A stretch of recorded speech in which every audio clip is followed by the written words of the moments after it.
Գյորջյան Կասկադ 60 ամիս փուլային վճարում բազմաթիվ առավելություններ։ Վերջին կարճ հարցը Պարոն Մամիջանյան, Նիկոլ Փաշինյանը նշում է, որ իրեն պետք չի կաթողիկոս, որը կենթարկվի իրեն, այլ պետք չի կաթողիկոս, որը կենթարկվի արտաքին ուժերի օտարերկրյահատուկ ծառայության ավագ լեյտենանտի կամ գեներալի։ Սա բավական լուրջ մեղադրանք է։ Ինչու ձեր կարծիքով այս հիմքով քրեական գործ չի հարուցվում, որպեսզի հետաքննություն լինի եւ նաեւ հանրությունը կարողանա հասկանալ որքանով են իրական այս մեղադրանքները եւ մի կարճ հարց Ալիևը բավական սուր մեղադրանքներ է այսօր հնչեցրել Հայաստանի հասցեին մեղադրելով ադրբեջանցիներին ապօրինի տեղահանելու, տարբեր թվականներին ցեղասպանության ենթարկելու վերաբերել եւ կրկին բարձրացրել է այդ վերադարձի հարցը, ինչու է կրկին այն էլ այսպիսի արդեն կոշտ բառապաշարով Ալիևը բարձրացնում այս հարցը, սա հնարավոր է դառնա հաջորդ։ Գիտեք, ես կարծում եմ, որ այդ հարցադրումը հաստական վերլուծական մասով չեմ ասում, պետք է ավելի շատ ուղղվի իշխանությանը։ Ինչի համար եմ ես դա ասում, որովհետև երբ որ մենք ամեն փուլում իրավիճակին համահունչ այդ ռիսկերն ու սպառնալիքները հաշվի առնելով գնահատականներ ենք հնչեցնում, իշխանությունը անդադ փորձում է ցույց տալ, որ խաղաղությունը արդեն փաստ է, նույնիսկ այն պարագայում, երբ որ Ադրբեջանն է, ինչպես ձեր ներկայացրած իրավիճակում, այնպես էլ դրան նախորդած ժամանակահատվածում անդադ ցույց տվել, որ իր համար ուժի միջոցով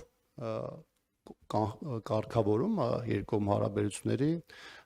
դեռևս որպես փաստ չի կարող լինել։ Նաև սրանով է պայմանավորված, որ ոչ միայն բանակցային գործընթացի, այլ երկրի անվտանգային համակարգի ճարտարապետության հետ կապված մեր դիրքորոշումներն ու իշխանության դիրքորոշումները էապես տարբերվում են, որովհետև իշխանությունը կառուցում է իր մոտեցումները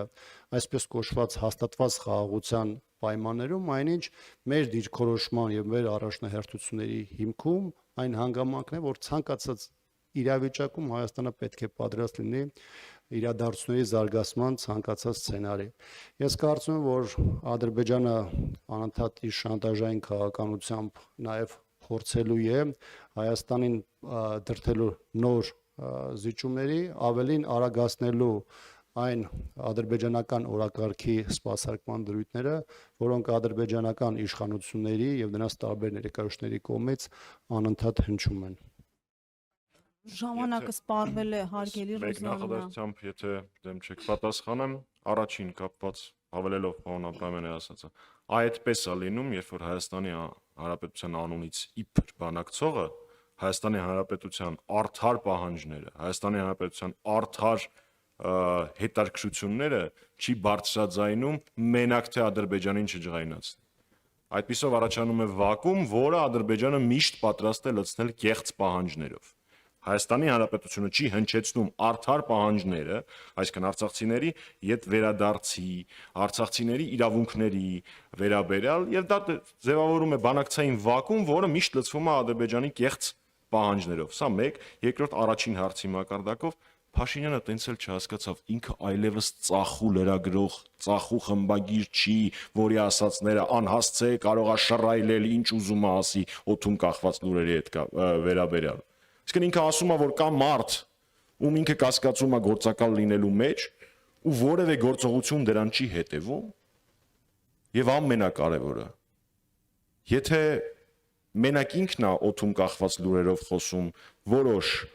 մարդկանց գործակալական կապերի մասին, բայց Հայաստանի Հանրապետության եւ ոչ միայն Հայաստանի Հանրապետության հայության ճնշող մեծամասնությունը որևէ կասկած չունի, թե ում հրահանգներն է կատարում Նիկոլ Փաշինյանը։ Ոստեղ արդեն մայորի մակարդակ չի, իրան ոնց որ ավելի բարձր, բայց շատ ավելի թշնամական երկրներից են խորհուրդներ տալիս։ Շնորհակալություն։ Շնորհակալություն, ժամանակը սպառվեց։